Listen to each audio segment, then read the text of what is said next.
Синдикатот на УПОС излегува со обвинение кон владата и Министерството за земјоделство за укинување на колективниот договор во секторот. Првиот човек на УПОС вели најголемиот греф на овој договор е што предвидувал јубилејни награди за вработените. Велат, ова е прв колективен договор кој бил прекинат од било кој работодавач во државата.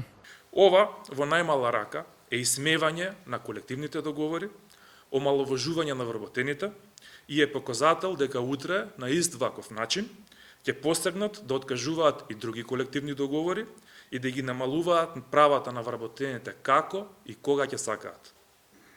Согласно законските одредби, по отказот на колективниот договор, истиот може да се применува уште 6 месеци, а потоа неговите одредби повеќе нема да важат.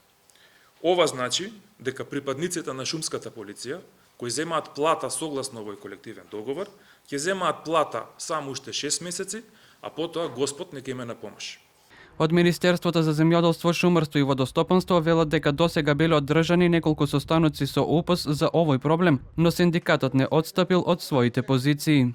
Државниот инспекторат за труд спроведе инспекцијски надзор и донесе мерка со која Министерството за земјоделство, шумарство и водостопанство треба да ги отстрани недостатоците и неправилностите и да спроведе законита постапка за склучување на колективен договор.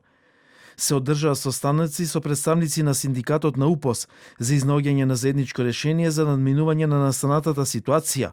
Синдикатот не отстапи од своите позиции со кои се овозможени права со значителни фискални импликации за кои не биле обезбедени средства во буџетот на Министерството, ниту во време на склучување на колективниот договор, ниту се обезбедени во буџетот на Министерството за 2022 година.